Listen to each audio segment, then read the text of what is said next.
നമസ്കാരം. സകലമാന കേരളത്തിലേക്ക് എല്ലാ പ്രേക്ഷകർക്കും സ്വാഗതം. ആദ്യം പ്രധാന വാർത്തകൾ നോക്കാം. കോതമംഗലത്ത് കിണറ്റിൽ വീണ ആനയെ കരകയറ്റാൻ വൈകുന്നു. കിണറിന്റെ മൺതിട്ട ഇടിച്ചു തകർത്താന.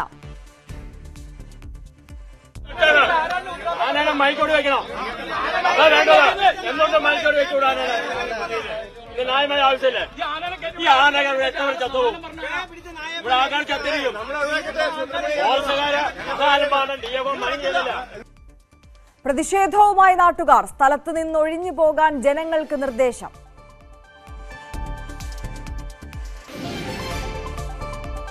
പാലക്കാട് റെയിൽവേ പാളം മുറിച്ചു കടക്കുന്നതിനിടെ പരുക്കേറ്റ ആനയുടെ നില ഗുരുതരം. ആനയെ എഴുന്നേൽപ്പിക്കാനുള്ള ശ്രമം പരാജയം. നിരീക്ഷിച്ച വനം വകുപ്പ്.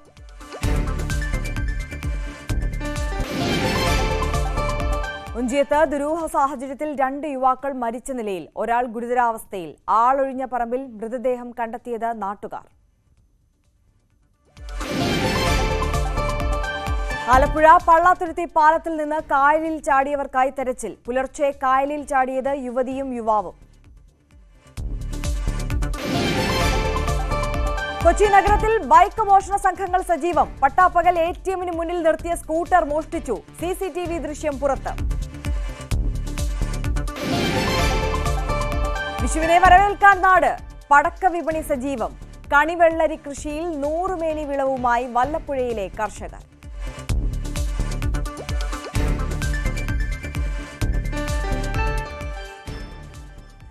വിശദമായി കടക്കുകയാണ്. എറണാകുളം കോതമംഗലം കോട്ടപ്പടിയിൽ കിണറ്റിൽ വീണ കാട്ടാനയെ രക്ഷിക്കാൻ ശ്രമം തുടരുകയാണ്. സ്ഥലത്തെത്തിയ വനം വകുപ്പ് ഉദ്യോഗസ്ഥരും പോലീസും തുടർ നടപടി ചർച്ച ചെയ്യുകയാണ്. സ്ഥലത്ത് വന്യജീവി ശല്യം രൂക്ഷമെന്ന് ആരോപിച്ച് പ്രതിഷേധിക്കുന്ന നാട്ടുകാർ ആനയെ രക്ഷപ്പെടുത്താൻ വഴിവെട്ടാൻ അനുവദിച്ചില്ല. പ്രശ്നപരിഹാരത്തിന് ഉറപ്പു നൽകാതെ ആനയെ കൊണ്ടുപോകാൻ അനുവദിക്കില്ലെന്ന നിലപാടിലാണ് നാട്ടുകാർ. കിണർ സ്വയം ഇടിച്ച് രക്ഷപ്പെടാൻ ശ്രമിക്കുകയാണ് ആന. ആനയുടെ ശരീരത്തിലാകെ പരുക്കുകളുണ്ട്. ഒരു ഏകദേശം 1:30 സമയത്തോടു കൂടിയാണ് ഇവിടെ ഈ ആന ചാടി എന്നുള്ള വിവരം അറിയുന്നത്. അപ്പൊ നമ്മൾ വന്ന് നോക്കിക്കഴിഞ്ഞപ്പോൾ ഈ ആന നാട്ടിലെ ഏറ്റവും പ്രശ്നക്കാരനായുള്ള ഒരു ആനയാണ്. എന്നെ തന്നെ ഈ ആന ഓടിച്ച് ഞാനൊരു 2 മാസത്തോളം ബെഡ് റെസ്റ്റ് ആയിട്ടുള്ള ഒരു ആനയാണ്. നമുക്ക് ഈ ആനനെ ഐഡന്റിഫൈ ചെയ്യാൻ പറ്റും എന്നുള്ളതാണ് ഈ ആനനെ നമുക്ക് മനസ്സിലാക്കാനുള്ള കാരണം. അപ്പോൾ നമുക്ക് വേണ്ടത് വെച്ചിട്ടുണ്ടെങ്കിൽ ഈ ആന ഇപ്പൊ വന്നേക്കുന്നത് ഏകദേശം 3 കിലോമീറ്ററോളം വനത്തിൽ നിന്ന് വിട്ടിട്ടാണ് ഈ ആന ഇപ്പൊ ഈ കിണറ്റിൽ വന്ന് ചാടിയേക്കുന്നത്. അപ്പൊ നമ്മുടെ ആവശ്യത്തിൽ ഈ ആനനെ മയക്കുവെടി വെച്ച് നമുക്ക് ഈ സാധനത്തിന് ഇവിടെ നിന്ന് കൊടുക്കാം. കാരണം ഇത്രയും പ്രശ്നക്കാരാണ് ആന. കാരണം ബൈക്കിന്റെ പുറകെ ഓടിയെത്തുന്നു, ആൾക്കാരെ ആക്രമിക്കുന്നു. അങ്ങനെ ഒരു 3-4 ആക്രമണം ഇവിടെ നടന്നിട്ടുണ്ട്. അപ്പോൾ അങ്ങനെയുള്ള ഒരു പ്രശ്നക്കാരനായ ആനനെ എത്രയും പെട്ടെന്ന് നമുക്ക് ഈ നാട്ടിൽ നിന്ന് തന്നെ ഒഴിവാക്കാം. മയക്കുവെടി കൊണ്ടുപോകണം. ഇപ്പൊ ഇവിടുന്ന് കയറ്റിവിടാനുള്ള നടപടിയാണ് ഒരു ഫോറസ്റ്റുകാർ സ്വീകരിച്ചുകൊണ്ടിരിക്കുന്നത്. പക്ഷെ ഇവിടുന്ന് കയറ്റിവിട്ടാൽ തന്നെ ഏകദേശം 3 കിലോമീറ്റർ ജനവാസ മേഖലയിലൂടെ പോയാൽ മാത്രമേ ആനയ്ക്ക് വനത്തിലേക്ക് എത്താൻ പറ്റുള്ളൂ. അപ്പൊ ആ പോകുന്ന വഴിക്ക് പല പ്രശ്നങ്ങളും ഉണ്ടാവാനുള്ള സാധ്യതയുണ്ട്. അപ്പൊ അതുകൊണ്ട് മയക്കുവെടി വെച്ച് തന്നെ ഈ ആനനെ ഇവിടുന്ന് മാറ്റണം എന്നുള്ളതാണ് ഞങ്ങൾ ജനങ്ങളുടെ മെയിൻ ആയിട്ടുള്ള ഒരു ആവശ്യം. ആനശല്യം കണ്ടമാണ്. വെച്ചാൽ ഒരു 8-10 വർഷത്തിന് ഇടയ്ക്ക് ഭയങ്കര ശല്യമാണ്. ഇത് ഞങ്ങൾ ഇന്നല്ല, ഞങ്ങൾ വർഷങ്ങൾക്ക് മുമ്പ് പ്രതീക്ഷിച്ച സംഭവമാണ്. ഒന്നെങ്കിൽ ഒരു മനുഷ്യനെ ആന ചവിട്ടി കൊല്ലും, അല്ലെങ്കിൽ ഒരു ആന കിണറ്റിൽ വീഴും എന്നുള്ളത് ഞങ്ങൾ എന്നും പ്രതീക്ഷിക്കുന്ന ഒരു സംഭവമാണ്. നേരം വിളിക്കുമ്പോൾ നമ്മൾ പ്രതീക്ഷിക്കാവുന്ന ഒരു വാർത്ത തന്നെയാണ് ഇന്ന് കേട്ടേക്കുന്നത്. കാരണം ഒരിക്കലും നമ്മൾ ആന എങ്ങനെ പോയാലും ഒരു ആന വീഴാനുള്ള ഒരു സാഹചര്യം അത്രയ്ക്ക് അതിൽ കൂടുതൽ ആന വന്നുകൊണ്ടിരിക്കുകയാണ്. അപ്പൊ അതുപോലെ നമുക്ക് പ്രശ്നമുള്ളതുകൊണ്ട് എന്നെങ്കിലും ഒരു ആന കിണറ്റിൽ വീഴും എന്ന് നമ്മൾ വളരെ താല്പര്യത്തോടെയാണ് ഇരുന്നുകൊണ്ടിരുന്നത്. കാരണം അങ്ങനെയാണെങ്കിൽ നമ്മുടെ പ്രശ്നങ്ങൾ നാട്ടുകാരെ അറിയിക്കാനെങ്കിലും പറ്റുള്ളൂ. നമുക്കിപ്പോ ഈ ഒരു ആന വീണ് കിട്ടിയിരിക്കുന്നത് നമ്മുടെ ഈ ജനം ഇവിടെ ഇങ്ങനെ ഒരു സംഭവം ഉണ്ടെന്നും നാട്ടുകാർ ഇങ്ങനെ ഒരു ശരിക്കും പറഞ്ഞ ഒരു പ്രശ്നത്തിലൂടെയാണ് കടന്നു പോകുന്നതെന്നുള്ളതും അറിയിക്കാനുള്ള ഒരു അവസരം ഞങ്ങൾക്ക് കിട്ടിയേക്കുന്നത് ഇന്നാണ്, വർഷങ്ങൾക്ക് ശേഷം. ഞങ്ങൾ അതിനോട് സംസാരിച്ചിട്ടുണ്ട്. നിലവിൽ ഇപ്പൊ നേരം വെളുത്തു വരുന്നേ ഉള്ളൂ. മെയിനായിട്ട് MLA ആൾക്കാരോ അല്ലെങ്കിൽ ബാക്കി ആൾക്കാരോ ഒന്നും എത്തിയിട്ടില്ല. നിലവിൽ പഞ്ചായത്ത് മെമ്പറോട് നമ്മൾ കാര്യങ്ങൾ പറഞ്ഞിട്ടുണ്ട്, ഫോറസ്റ്റ് ഉദ്യോഗസ്ഥരോട് നമ്മൾ കാര്യങ്ങൾ പറഞ്ഞിട്ടുണ്ട്. അതിൽ കൂടുതലുള്ള ഉദ്യോഗസ്ഥർ വന്നുകൊണ്ടിരിക്കുന്നുള്ളൂ. അവർ വരുന്നതനുസരിച്ച് നമ്മുടെ കാര്യങ്ങൾ സംസാരിക്കുന്നതായിരിക്കും അവരോട്. സംഭവ സ്ഥലത്ത് നിന്ന് ആജ്ഞ രവീന്ദ്രൻ നമുക്കൊപ്പം കൂടുതൽ വിവരങ്ങളുമായി ചേരുകയാണ്. ആജ്ഞ ഒരു മിണ്ടാപ്രാണിയാണ്. 10 മണിക്കൂറിലധികമായി ആ കിണറ്റിൽ കുടുങ്ങിയിട്ട് സ്വയം പ്രയത്നിക്കുകയാണ് ആ കിണറ്റിൽ നിന്ന് രക്ഷപ്പെടുവാൻ വേണ്ടി. ഉദ്യോഗസ്ഥർ സ്ഥലത്തെത്തിയെങ്കിൽ പോലും നാട്ടുകാരുടെ വലിയൊരു പ്രതിഷേധം അവിടെയുണ്ട്. മയക്കുവെടി വെക്കുകയല്ലാതെ അവിടെ നിന്ന് രക്ഷപ്പെടുത്തി കൊണ്ടുപോവുക അല്ലെങ്കിൽ രക്ഷപ്പെടുത്തി കാട്ടിലേക്ക് വിടുക എന്നുള്ളത് അനുവദിക്കില്ല എന്നുള്ളത് നാട്ടുകാരെ സംബന്ധിച്ച്, അവിടുത്തെ പ്രദേശവാസികളെ സംബന്ധിച്ച് ഏറ്റവും ന്യായമായ ഒരു കാര്യം തന്നെയാണ്. കാരണം അവർ കാലങ്ങളായി ഇത്തരത്തിൽ വന്യജീവി ആക്രമണം, അവരുടെ ഭീതിയോടെയൊക്കെ കഴിയുന്ന ആളുകളാണ്. അതുകൊണ്ട് അത്തരത്തിലൊരു ആവശ്യം മുന്നോട്ട് വെക്കുന്നതിൽ വലിയ വിമർശനം നമുക്ക് കാണാനും സാധിക്കില്ല. എന്നിരുന്നാൽ പോലും സമയം ഇത്രയും പിന്നിടുകയാണ്. ആന ഇപ്പോഴും പരുക്കുകളോടെ ആ കിണറ്റിൽ തുടരുകയാണ് എന്നുള്ള വാസ്തവം അവിടെ നിലനിൽക്കുന്നുണ്ടല്ലോ. എന്തായി ഈ ഉദ്യോഗസ്ഥരും നാട്ടുകാരും തമ്മിലുള്ള ചർച്ച? എന്തെങ്കിലും ഒരു തീരുമാനത്തിലേക്ക് എത്തുന്നുണ്ടോ?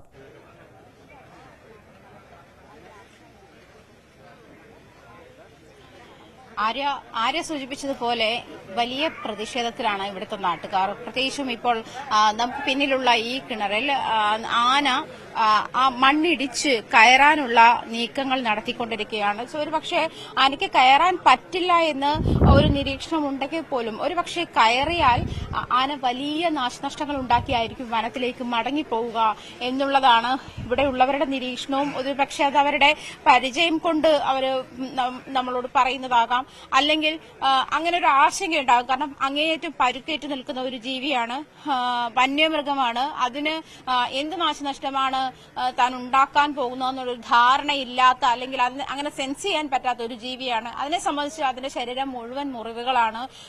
ഈ മണ്ണിടിച്ച് വീഴുമ്പോഴുണ്ടാകുന്ന പാറകളൊക്കെ ഈ കിണറിന്റെ വേലിയൊക്കെ കെട്ടിയിരിക്കുന്നത് കല്ല് വെച്ചിട്ടാണ്. അപ്പോൾ ആ മണ്ണിടിഞ്ഞു ഉണ്ടാകുന്ന പാറകളൊക്കെ ഇതിന്റെ ശരീരത്തിൽ വീണ് മുറിവുകൾ ഉണ്ടാക്കിക്കൊണ്ടിരിക്കുകയാണ്. മറ്റൊരു പ്രധാനപ്പെട്ട കാര്യം എന്ന് പറയുന്നത് ഈ കിണർ ഈ നാട്ടിലെ ആളുകളുടെ കുടിവെള്ള സ്രോതസ്സാണ്. 12ഓളം കുടുംബങ്ങളാണ് ഈ ഒരു കിണറിനെ മാത്രം വേനൽക്കാലത്ത് ആശ്രയിച്ച് ജീവിക്കുന്നത്. 12ഓളം കുടുംബങ്ങളാണ്. ഈ ആളുകളുടെ കുടിവെള്ളം മുട്ടിയ സാഹചര്യമാണ്.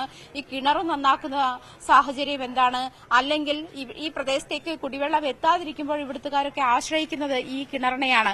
ഇങ്ങനത്തെ സാഹചര്യങ്ങളൊക്കെ നിൽക്കുമ്പോൾ ഈ ആന നശിപ്പിച്ച ഈ കിണറിന്റെ അവസ്ഥ എന്താണ്? അതല്ലെങ്കിൽ അതിനോട് എങ്ങനെയാണ് സർക്കാർ എങ്ങനെയാണ് അതിന് നഷ്ടപരിഹാരം നൽകുക? ഇത്തരം കാര്യങ്ങളൊക്കെ ഇവരുടെ മുന്നിലുണ്ട്. പക്ഷെ ഇതിനൊന്നും സർക്കാർ മറുപടി പറയുന്നില്ല എന്നൊരു പരാതി കൂടി ഇവർക്കുണ്ട്. മാത്രമല്ല ഇവിടെ ഇപ്പോൾ ഈ മണ്ണുമാന്തി യന്ത്രം കൊണ്ടുവന്ന് വേണം ആനയ്ക്ക് വഴിത്താര ഒരുക്കാൻ. അത് കൊണ്ടുവരാൻ ആ സ്ഥലത്തിന്റെ ഉടമ സമ്മതിക്കുന്നില്ല എന്നൊരു വലിയ ക്രൈസിസ് ആണ്. ആ ക്രൈസിസ് മാറ്റാതെ ഇതുമായി മുന്നോട്ട് പോകാൻ ഉദ്യോഗസ്ഥർക്കോ മറ്റു നാട്ടുകാർക്കോ പോലീസിനോ ഒന്നും പറ്റാത്ത ഒരു സാഹചര്യം കൂടി ഇവിടെ സംജാതമായിട്ടുണ്ട്. എന്തായാലും സുരക്ഷാ സംവിധാനങ്ങൾ എന്നുള്ള നിലയിൽ പോലീസ് അവിടെ നിന്നും ആളുകളെയൊക്കെ മാറ്റിയിട്ടുണ്ട്. മീഡിയ പ്രവർത്തകരെയെല്ലാം കിണറിന്റെ സമീപത്തൊന്നും മാറ്റിയിട്ടിട്ടുണ്ട്. കാരണം ആന മണ്ണ് അതിന് മാന്താൻ പറ്റുന്ന അത്രയും ഭാഗം ഒരു വിധം മാന്തി മണ്ണ് കിണറ്റിലേക്ക് ഇട്ടിട്ടുണ്ട്. അപ്പോൾ എന്തെങ്കിലും സാഹചര്യത്താൽ ആനയ്ക്ക് കയറിപ്പോകാനുള്ള സാഹചര്യം ഉണ്ടെങ്കിൽ അത് ആൾനാശം അല്ലെങ്കിൽ ആളുകളെ ഉപദ്രവിക്കുന്ന ഒരു സാഹചര്യത്തിലേക്ക് ഉണ്ടാകാതിരിക്കാൻ വേണ്ടിയിട്ടാണ് അത്തരം സുരക്ഷാ സംവിധാനങ്ങൾ ഒരുക്കുന്നതെന്നാണ് മനസ്സിലാക്കുന്നത്. എന്തൊക്കെ ആയിരുന്നാലും ആളുകൾ ഉദ്യോഗസ്ഥർക്കെതിരെയായാലും വനം വകുപ്പ് ഉദ്യോഗസ്ഥർക്കെതിരെയും സർക്കാരിനെതിരെയും വലിയ പ്രതിഷേധത്തിലാണ്. ഇപ്പോൾ 5 ലക്ഷം രൂപ നഷ്ടപരിഹാരം ആവശ്യപ്പെട്ടിട്ടാണ് സ്ഥലമുടമ ഈ JCB ഇവിടെ ഇറക്കണമെങ്കിൽ അദ്ദേഹത്തിന്റെ ഏക്കർ കണക്കിന് കൃഷി നശിച്ചു പോകും. അതുകൊണ്ട് 5 ലക്ഷം രൂപ നഷ്ടപരിഹാരം ആവശ്യപ്പെട്ടിട്ടാണ് SP-യും DFO-യുമായി അദ്ദേഹവുമായി ചർച്ച നടത്തിയത്. പക്ഷേ ആ ചർച്ചയിൽ തീരുമാനമൊന്നും ആയില്ല എന്ന് വേണം മനസ്സിലാക്കാൻ. ഇത് എത്ര നഷ്ടപരിഹാരം നൽകുമെന്നുള്ള ഒരു കാര്യം ഇവർ അറിയിച്ചിട്ടില്ല. അതിൽ വ്യക്തതയില്ല. ഫണ്ടില്ല എന്നൊരു കാര്യം മാത്രമാണ് ഇവർ തൽക്കാലം അറിയിക്കുന്നത്. ഈ നഷ്ടപരിഹാരം അദ്ദേഹം ആവശ്യപ്പെട്ട നഷ്ടപരിഹാരം നൽകുമോ, അതല്ലെങ്കിൽ അതിനകത്ത് എന്തെങ്കിലും തീരുമാനമുണ്ടാകുമോ എന്നുള്ള കാര്യത്തിലൊന്നും ഒരു ധാരണയും ഒരു വ്യക്തതയും ഇതുവരെ വന്നിട്ടില്ല എന്നുള്ള കാര്യവുമുണ്ട്. ഇവിടെ 8-10 വർഷമായി ഇവിടുത്തെ ആളുകൾ നിരന്തരം അനുഭവിക്കുന്ന ഒരു ഭീതിയാണ്. ഒരു ചെറിയ ചില്ല ഇറങ്ങിയാൽ പോലും അത് കാട്ടാനയാണോ എന്നൊരു ഭീതിയിലാണ് ഇവിടെയുള്ള ആളുകളൊക്കെ കഴിഞ്ഞുകൂടുന്നത്. ഈ ഒരു സാഹചര്യത്തിൽ പോലും ഇത്തരം ഒരു ഇങ്ങനെ ആന നാട്ടിലേക്ക് ഇറങ്ങി ഇവിടെ നമുക്ക് കിട്ടിയ ബൈറ്റിൽ തന്നെ നമ്മളോട് പ്രതികരിച്ചത് തന്നെ ഇങ്ങനെയാണ്. ആന ഒന്നിൽ ഒരാളെ കൊല്ലും, അതല്ലെങ്കിൽ ഇതുപോലെ കിണറ്റെന്തെങ്കിലും വീഴുന്ന ഒരു സംഭവം ഉണ്ടാവും. ഈ ഒരു സാഹചര്യം ഏത് സമയവും പ്രതീക്ഷിച്ചുകൊണ്ടാണ് ഞങ്ങൾ ഇവിടെ കഴിഞ്ഞുകൂടുന്നത് എന്ന് തന്നെയാണല്ലോ അദ്ദേഹം നമ്മളോട് പ്രതികരിച്ചത്. ഈ ആന ഈ കിണറ്റിൽ വീണിരിക്കുന്ന ഈ ആന ഈ അവിടുത്തെ ആളുകൾക്ക് നിരന്തരം ഈ പ്രദേശത്തിറങ്ങി പരിചിതനായ ഒരു ആനയാണ്. അതല്ലെങ്കിൽ ഈ ആനയെ ഐഡന്റിഫൈ ചെയ്യാൻ പറ്റുന്നുണ്ട്. അതിന്റെ അർത്ഥം തന്നെ നിരന്തരമായി ഈ പ്രദേശത്ത് ഇവിടെ കാട്ടാനശല്യം രൂക്ഷമാണ് എന്ന് തന്നെയാണ്. എന്നാൽ വനംവകുപ്പ് കഴിഞ്ഞ 10 വർഷമായി ഇവിടെ കാട്ടാനശല്യം ഇല്ല എന്നാണ് കോടതിയിൽ സത്യവാങ്മൂലം നൽകിയിരിക്കുന്ന എന്നൊരു ആരോപണം കൂടി നാട്ടുകാർ ഉന്നയിക്കുന്നുണ്ട്. എന്നാൽ നിരന്തരമായി ഇവിടെ ഇന്നും ഇന്നലെയും കഴിഞ്ഞ ദിവസങ്ങളിലുമൊക്കെ ഈ കാട്ടാനശല്യവും വന്യമൃഗശല്യവും ഒക്കെ നിരന്തരം അനുഭവിച്ചുകൊണ്ടിരിക്കുന്ന ഒരു സാഹചര്യമാണ് ഇവിടുത്തുകാർക്കുള്ളത് എന്നാണ് മനസ്സിലാക്കാൻ കഴിയുന്നത്. ആര്യ, തീർച്ചയായും ആജ്ഞ രവീന്ദ്രനാണ് വിവരങ്ങൾ നൽകിക്കൊണ്ടിരിക്കുന്നത്. ആജ്ഞ സൂചിപ്പിച്ചതുപോലെ തന്നെയാണ് സാഹചര്യം. കോട്ടപ്പടിയിൽ കിണറ്റിൽ കുടുങ്ങിയ ആനയെ രക്ഷപ്പെടുത്താനുള്ള ശ്രമത്തിന്റെ ഭാഗമായി ഉദ്യോഗസ്ഥർ അവിടെ എത്തിയിട്ടുണ്ട്. പക്ഷേ എന്നിരുന്നാൽ പോലും ഈ ആനയെ മയക്കുവെടി വെക്കുന്ന ഒരു നടപടി അല്ലാതെ മറ്റൊന്നും അനുവദിക്കില്ല, മയക്കുവെടി വെച്ച് കൊണ്ടുപോകണം എന്നുള്ള ആവശ്യത്തിൽ തന്നെ നാട്ടുകാർ അവിടെ തടിച്ചുകൂടിയിരിക്കുകയാണ്. വലിയ പ്രതിഷേധമാണ് അവരെ അവിടെ ഉയർത്തിക്കൊണ്ടിരിക്കുന്നത്. ആകാരിയാവും ഇവിടെ ജനസംഖ്യയുള്ള ഏറിയ ഈ ആന കയറി കഴിഞ്ഞാൽ തെറ്റാണ്. ആനേനെ മൈക്കോടി വെക്കണം. എന്തുകൊണ്ട് മൈക്കോടി വെച്ചുകൂടാ? ഇത് ന്യായമായ ആവശ്യമില്ല. ഈ ആനകൾ ഏറ്റവും ചത്തുവും ഇവിടെ ആൾക്കാർ ചത്തിരിക്കും.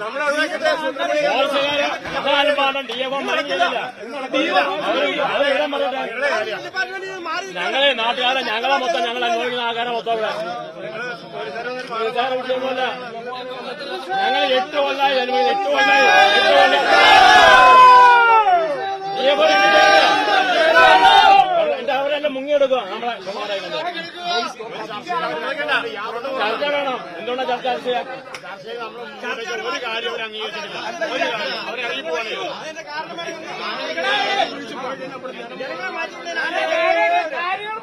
ആന അറിയാൻ ഞങ്ങളറിയാൻ ആനനെ തടയും. ഞങ്ങളെ കൊന്നാലും വേണ്ടില്ല. ആന ഞങ്ങൾ വിടുന്നില്ല. ഈ പ്രാവശ്യം ആനയുടെ മയക്കി പിടിച്ചുകൊണ്ടെങ്കിൽ ഞങ്ങൾ തർക്കമില്ല. എല്ലാവരും വന്നു പറയാൻ പറ്റുമോ?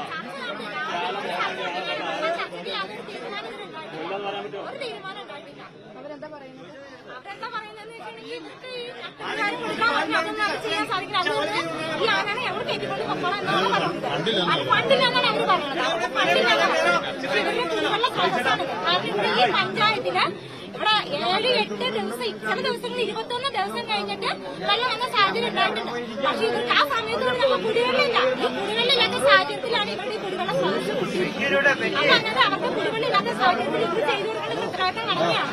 പക്ഷെ അവർ ചെയ്തു കൊടുക്കാൻ തയ്യാറാകുന്നില്ല. ഞങ്ങൾക്കൊന്നുമില്ല കയറി പോകുന്നുള്ളത്. ഞാനെ കയറി പോകില്ല. അത്രയും കുത്തി ചേർന്ന് എനിക്ക് തോന്നുന്ന സാധനം അത്രയും കൂടുതൽ തരാണ് ഞങ്ങൾ അനുഭവിച്ചിരിക്കുന്നത്. ഇന്നൊരു പരിഹാരം ഉണ്ടാക്കണം. ഇവരിപ്പോ ആ പാവത്തിന് കിടന്നളഞ്ഞിട്ടുണ്ടല്ലോ. ഒരു നഷ്ടമായ ഇവര് കൊടുക്കൂല. ഇത് അങ്ങോട്ടൊന്നും ഉറപ്പ് പറയുന്നില്ല. അവർക്കും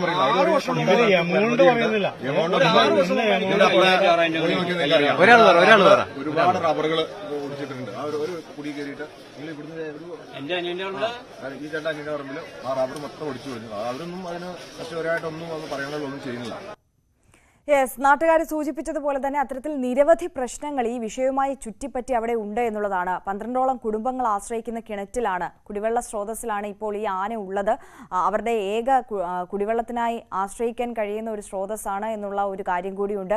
ഇപ്പോൾ ഈ ആന കുടുങ്ങിയതിന് ശേഷം അത് മലിനമായിട്ടുണ്ട്. അത് അതിൻ്റെ സൈഡ് ഭിത്തിയൊക്കെ ഇടിച്ച് ആന തന്നെ നിരത്തിയ ഒരു സാഹചര്യത്തിൽ അത് നാശത്തിന്റെ വക്കിലേക്ക് എത്തിയിരിക്കുന്ന ഒരു സാഹചര്യമാണ്. അതിനാൽ തന്നെ അത് നന്നാക്കി തിരികെ അവർക്ക് ഉപയോഗിക്കാൻ കഴിയുന്ന വിധത്തിലേക്ക് മാറ്റണം. അതിനുള്ള നഷ്ടപരിഹാരം വേണമെന്നുള്ള ആവശ്യം മുന്നിൽ വെച്ചിട്ടുണ്ട് നാട്ടുകാർ. പക്ഷേ അതിലും അനുകൂലമായ ഒരു തീരുമാനം ഇതുവരെ ഉദ്യോഗസ്ഥരുടെ ഭാഗത്തു നിന്ന് ഉണ്ടായിട്ടില്ല. അതിലൊക്കെ പ്രാമുഖ്യമായി ആനയെ ഇപ്പോൾ അവിടെ നിന്ന് കരകയറ്റണമെന്നുള്ള ആവശ്യം നിലനിൽക്കുന്നുണ്ട്. ആജ്ഞ രവീന്ദ്രൻ അവിടെ നിന്ന് തുടരുകയാണ്. ആജ്ഞ, എന്താണ് ഒടുവിലെ ഒരു തീരുമാനം? ഈ മയക്കുവെടി വെക്കുക എന്നുള്ള ഒരു ആലോചനയിലേക്ക് ഉദ്യോഗസ്ഥർ കടക്കുന്നില്ലല്ലോ അല്ലേ?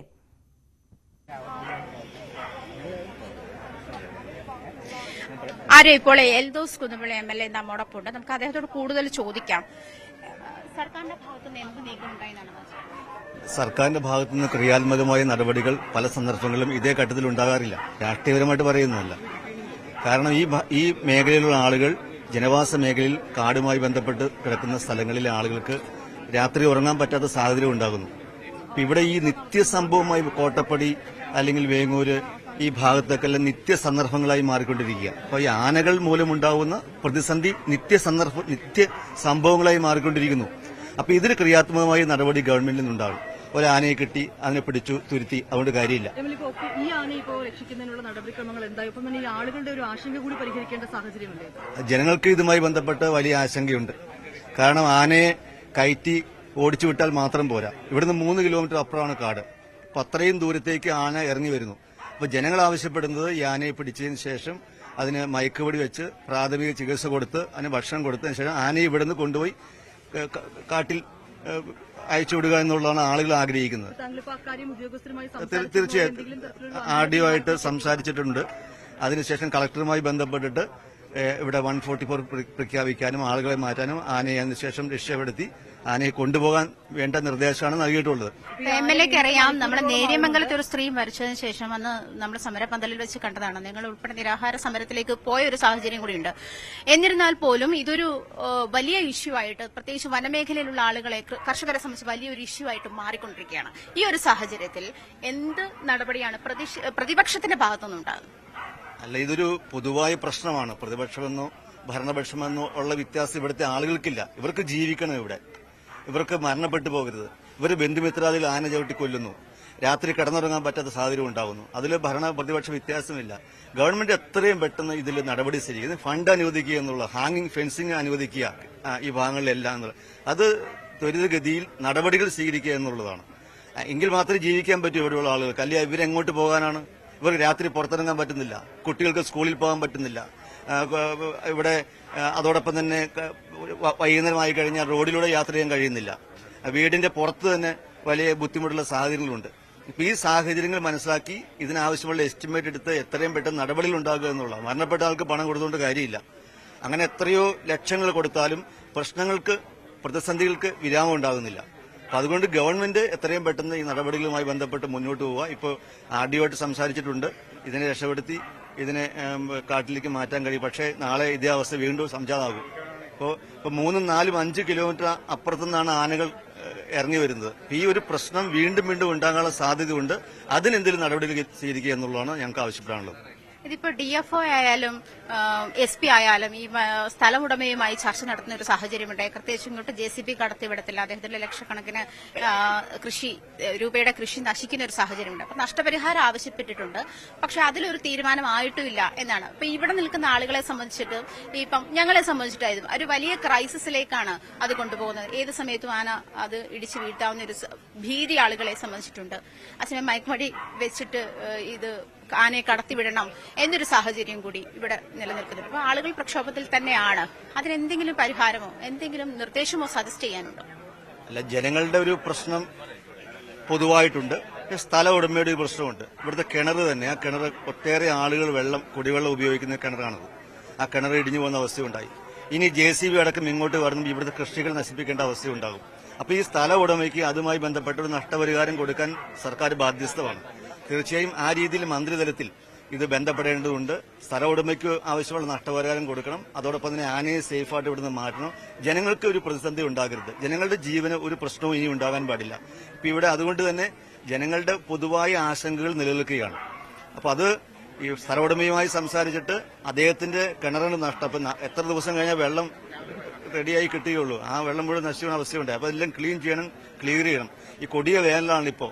ഈ ഭാഗത്തൊക്കെ ജലത്തിന് വളരെ രൂക്ഷതയുണ്ട്. ആ സന്ദർഭത്തിലാണ് ഈ കിണർ ഇങ്ങനെ നശിച്ചു പോകുന്ന അവസ്ഥയുണ്ട്. അപ്പൊ കിണറിനുള്ള പൈസ സർക്കാരിൽ അത് കളക്ടർ ലെവലിൽ ചെയ്തു കൊടുക്കേണ്ട കാര്യങ്ങൾ തന്നെയാണ്.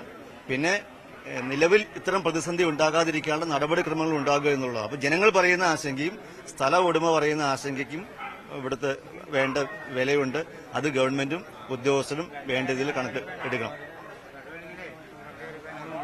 അത് തന്നെയാണ് ആര്യ MLA-ക്കും പറയാനുള്ളത്. ഭരണപക്ഷമെന്നോ പ്രതിപക്ഷമെന്നോ നോക്കാതെ ഇതിൽ തീരുമാനമെടുക്കുക, ഉടനടി തീരുമാനമെടുക്കുക എന്നുള്ളത് മാത്രമാണ് ഇവിടെയുള്ള പരിഹാരം.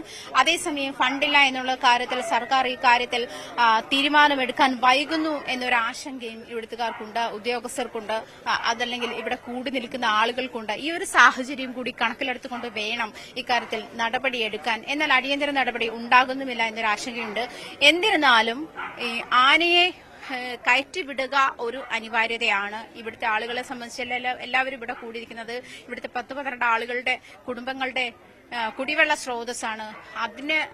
അത് ശുദ്ധീകരിക്കുന്നതിനുള്ള നടപടികൾ വേണം. ഇങ്ങനെ പല പ്രശ്നങ്ങൾ ഇവിടെയുണ്ട്. ഇവിടുത്തെ ആളുകളൊക്കെ ആന തനിയെ കയറിപ്പോയാൽ ഇവിടെയുള്ളവർ പോകില്ല, അല്ലെങ്കിൽ അത് ഞങ്ങൾ വലിയ പ്രക്ഷോഭത്തിലേക്ക് നീങ്ങുന്ന ഒരു സാഹചര്യം ആണ്, അല്ലെങ്കിൽ വലിയ പ്രക്ഷോഭത്തിലേക്ക് നീങ്ങുമെന്നാണ് നമ്മളോട് സംസാരിച്ചത്.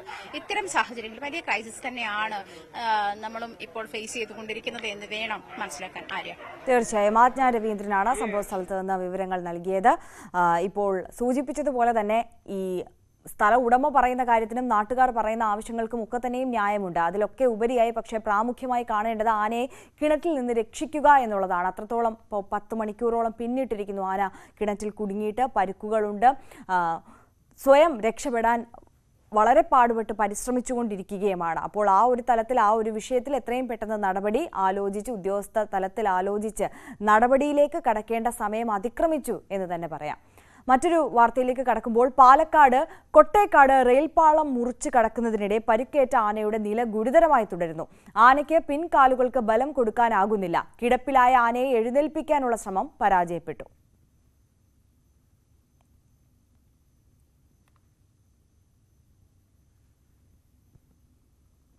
തിരികെ എത്താം ഇടവേളയ്ക്ക് ശേഷം.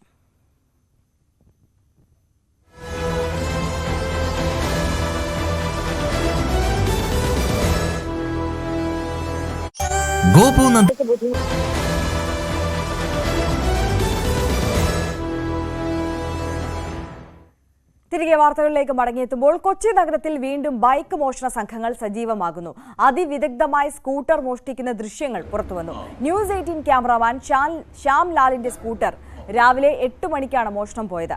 കലൂരിലെ SBI ATMന് മുന്നിൽ നിന്നാണ് സ്കൂട്ടർ മോഷ്ടിച്ചത്.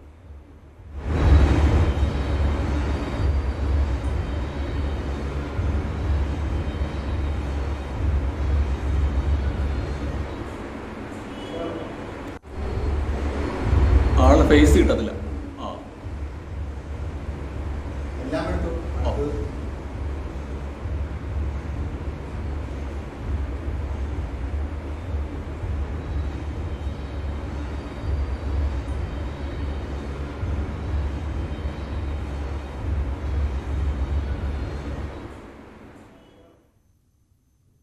ആലപ്പുഴ പള്ളാത്തുരുത്തി പാലത്തിന്റെ മുകളിൽ നിന്ന് കായലിലേക്ക് ചാടിയ 2 പേർക്കായി തെരച്ചിൽ തുടരുന്നു. പുലർച്ചെ 3 മണിയോടെയാണ് യുവതിയും യുവാവും കായലിൽ ചാടിയത്. ലോറി ഡ്രൈവറാണ് ഇക്കാര്യം പോലീസിനെ അറിയിച്ചത്.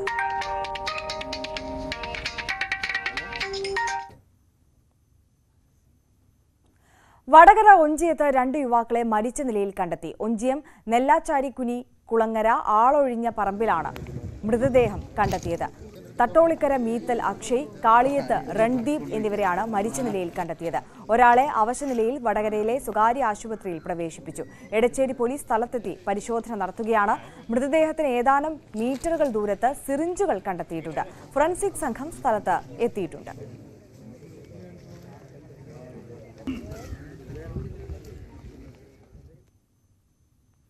പാലക്കാട് മണ്ണാർക്കാട് ചെറുപുഴ പാലത്തിന് സമീപം പുഴയിൽ അകപ്പെട്ട 3 പേരിൽ ഒരാൾ മരിച്ചു. ചെറുപുഴ സ്വദേശിനി റിസ്വാനയാണ് മുങ്ങി മരിച്ചത്. ഗുരുതരാവസ്ഥയിലായ ബാദുഷ കൊടുവാളിപ്പുറം സ്വദേശിയും ഡീമ മെഹബ കരിവാരക്കുണ്ട് സ്വദേശിയുമാണ്. ഇരുവരെയും മണ്ണാർക്കാട് മദർ കെയർ ആശുപത്രിയിൽ പ്രവേശിപ്പിച്ചു. ബന്ധുക്കളോടൊപ്പം കുളിക്കാനിറങ്ങിയപ്പോൾ പുഴയിൽ വീഴുകയായിരുന്നു. നാട്ടുകാരും ട്രോമ കെയർ വോളണ്ടിയർമാരും ചേർന്ന് കുട്ടികളെ കരയ്ക്ക് കയറ്റി ആശുപത്രിയിൽ എത്തിച്ചെങ്കിലും റിസ്വാന മരിക്കുകയായിരുന്നു.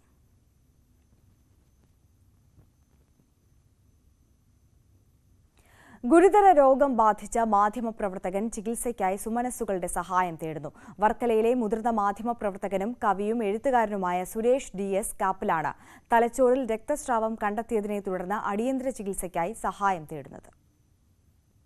കാപ്പിൽ സ്വദേശി സുരേഷിന് തലച്ചോറിൽ രക്തസ്രാവം കണ്ടെത്തിയതിനെ തുടർന്ന് അടിയന്തര ശസ്ത്രക്രിയ ഡോക്ടർ നിർദ്ദേശിച്ചിരിക്കുകയാണ്. ഓപ്പൺ സർജറിക്കായി വലിയ തുക ആവശ്യമായി വരും. ആകെയുള്ള വീടും പുരയിടവും ജപ്തി ഭീഷണി നേരിടുകയാണ്. ഭാര്യ അജിതയും 13 വയസ്സുള്ള മകളും നിസ്സഹായാവസ്ഥയിലാണ്. കേരള കൗമുദി, ദേശാഭിമാനി, ചന്ദ്രിക, തേജസ്, സുപ്രഭാതം തുടങ്ങിയ മാധ്യമങ്ങളിൽ ലേഖകനായി ദീർഘനാൾ പ്രവർത്തിച്ചിട്ടുണ്ട്. ഇടവ ഗ്രാമപഞ്ചായത്ത് മുൻ അംഗവും കാപ്പിൽ പബ്ലിക് ലൈബ്രറിയിലെ ലൈബ്രറിയനുമാണ്. നിലവിൽ തിരുവനന്തപുരം മെഡിക്കൽ കോളേജ് ആശുപത്രിയിലാണ് ചികിത്സയിൽ കഴിയുന്നത്. സുരേഷിന് ജീവിതത്തിലേക്ക് മടങ്ങാൻ നല്ല മനസ്സുകളുടെ സഹായം അനിവാര്യമാണ്. ന്യൂസ് 18 വർക്കല. വിഷു വിപണി ലക്ഷ്യമിട്ട് പാലക്കാട് വല്ലപ്പുഴ പാടശേഖരത്തിൽ ഇറക്കിയ കണിവെള്ളരി കൃഷിയിൽ 100 മേനി വിളവ്. പച്ചക്കറി കൃഷിയോടൊപ്പമാണ് കണിവെള്ളരിയും കൃഷിയിറക്കിയത്. വിളവിൽ വിജയം നേടിയാലും വിപണി കണ്ടെത്താൻ കഴിയാതെ വലയുകയാണ് കർഷകർ. വിഷുക്കണിയിൽ ഒഴിച്ചുകൂടാനാകാത്തതാണ് കണിവെള്ളരി. വിഷുപ്പുലരിയിൽ കണി കണ്ടുണരുമ്പോൾ കണിക്കൊന്ന പോലെ പ്രധാനപ്പെട്ടതാണ് കണിവെള്ളരിയും. കടുമഞ്ഞ നിറത്തിൽ വിളവെടുപ്പിന് പാകമായി നിൽക്കുന്ന കണിവെള്ളരി ആരെയും ആകർഷിക്കും. വിഷുവിപണി ലക്ഷ്യമിട്ട് പാലക്കാട് വല്ലപ്പുഴ പഞ്ചായത്തിൽ 30 ഏക്കറോളം പാടശേഖരത്തിറക്കിയ പച്ചക്കറി കൃഷിയിൽ പ്രധാനം കണിവെള്ളരി തന്നെയാണ്. പഞ്ചായത്തിലെ കുറുവട്ടൂർ, ചെറുകോട്, മലപ്പുറം ഉൾപ്പെടെയുള്ള പാടശേഖരങ്ങളിലാണ് കൃഷി ഒരുക്കിയിട്ടുള്ളത്. മുൻവർഷങ്ങളിൽ ജലസേചനത്തിന്റെ അപര്യാപ്തത ഉണ്ടായിരുന്നുവെങ്കിലും ഇത്തവണ പ്രതിസന്ധികളെ അതിജീവിച്ചാണ് പച്ചക്കറി കൃഷി ഇറക്കിയത്. ബുദ്ധിമുട്ടൊക്കെ ഉണ്ടായിരുന്നു വെള്ളത്തിന്. പ്രാവശ്യം അതിന് വേണ്ടിയിട്ട് നമ്മുടെ വല്ലപ്പുഴ പഞ്ചായത്ത് ഗ്രാമപഞ്ചായത്തിലെ പ്രസിഡന്റും നമ്മുടെ കൃഷി ഓഫീസറും അതുപോലെ അതിൻ്റെ ഉയർന്ന ഉദ്യോഗസ്ഥന്മാരെല്ലാം ഞങ്ങളെ ഒരുപാട് സഹായിച്ചു. അതുകൊണ്ട് ഞങ്ങളുടെ കൃഷിയൊക്കെ ഇതുപോലെ ഇപ്പോൾ ഒരു വലിയ തരക്കേടില്ലാണ്ട് നിലനിന്ന് പോകുന്നുണ്ട്. കണിവെള്ളരി കൃഷിയിൽ 100 മേനി വിളവ് ഇത്തവണ ലഭിച്ചിട്ടുണ്ട്. എന്നാൽ കർഷകരുടെ ഉൽപ്പന്നങ്ങൾക്ക് വിപണി കണ്ടെത്താനാകുന്നില്ലെന്നതാണ് പ്രധാന പ്രതിസന്ധി. ഉൽപ്പന്നങ്ങൾ വിറ്റഴിക്കാനുള്ള സംവിധാനം അധികൃതർ ഒരുക്കണമെന്നാണ് കർഷകരുടെ ആവശ്യം. കൃഷി ബുദ്ധിമുട്ടൊന്നും ഇല്ലാതെ അങ്ങനെ പോകുന്നുണ്ട്. കൃഷി വിപണിയില്ല. ഏറ്റവും വലിയ പ്രശ്നം എന്താണെന്ന് വെച്ച് കഴിഞ്ഞാൽ ഞങ്ങൾക്കിത് വിറ്റഴിക്കാനുള്ള ഒരു ഭാഗത്തൊന്നുമില്ല. അതിൽ നല്ല കൊണ്ട് വിറ്റ് ചിലവാക്കുള്ള വല്ല ഭാഗങ്ങളും ഉണ്ട് വെച്ചാൽ ഏറ്റവും നല്ല. ഇത് ഞങ്ങൾ 1 കിലോ വെള്ളരിക്ക ഉണ്ടായാൽ അത് ഒരു 3 വീടുകൾ തെണ്ടിയിട്ട് വേണം വിറ്റൊഴിക്കണമെങ്കിൽ. ഇതങ്ങനെയല്ല, ഒന്നിച്ച് ഞങ്ങൾക്ക് ലേശം വില കുറഞ്ഞാലും ഇത് ഒന്നിച്ച് പോകുമ്പോൾ ഞങ്ങൾക്ക് എന്തെങ്കിലും അരി മേടിക്കാൻ കിട്ടും. മറ്റേത് ഞങ്ങൾക്ക് ഒരു ഉപകാരം കൊണ്ട് പെടുന്നില്ല. മറ്റെന്താ ഒരു കടയിൽ കൊടുത്തു കഴിഞ്ഞാൽ 10-500 കിട്ടും. അത് ഞങ്ങൾ വരുമ്പോൾ വേറെ എന്തെങ്കിലും സാധനം മേടിക്കും. ഇതങ്ങനെയല്ല, കുറച്ചും കൂടി വില കുറഞ്ഞിട്ട് ഞങ്ങൾക്ക് ഒന്നിച്ചാണ് പോയി കഴിഞ്ഞാൽ 10,000 ഒന്നിച്ച് കിട്ടും. അപ്പം ഞങ്ങളുടെ കാര്യങ്ങൾ നടക്കും. കണിവെള്ളരിക്ക് പുറമെ കുമ്പളം, മത്തൻ, പയർ, വെണ്ട, കൈപ്പയ്ക്ക തുടങ്ങി നിരവധി പച്ചക്കറികളും ഇവിടെ കൃഷി ചെയ്തിട്ടുണ്ട്. മുഹമ്മദ്, കബീർ, അബ്ദുറഹ്മാൻ, കോയ, അലി, യൂസഫ്, ശാരദ, അലി തുടങ്ങിയ കർഷകരുടെ നേതൃത്വത്തിലാണ് കൃഷി. ന്യൂസ് 18 പാലക്കാട്. വിഷു അടുത്തതോടെ പടക്ക വിപണിയും സജീവമാണ്. സാധാരണ പടക്കങ്ങൾക്കൊപ്പം ഇത്തവണ പുതിയ ഇനം പടക്കങ്ങളും എത്തിയിട്ടുണ്ട്. എന്നാൽ നേരിട്ടുള്ള വിൽപ്പനയ്ക്ക് പുറമെ ഓൺലൈൻ വഴിയുള്ള വിൽപ്പന കച്ചവടക്കാരെ പ്രതിസന്ധിയിലാക്കുന്നുണ്ട്. ചൈനീസ് പടക്കങ്ങൾക്കാണ് ആവശ്യക്കാർ കൂടുതൽ. കുട്ടികൾക്കായുള്ള പ്രത്യേക പടക്കങ്ങളും വിപണിയിലുണ്ട്.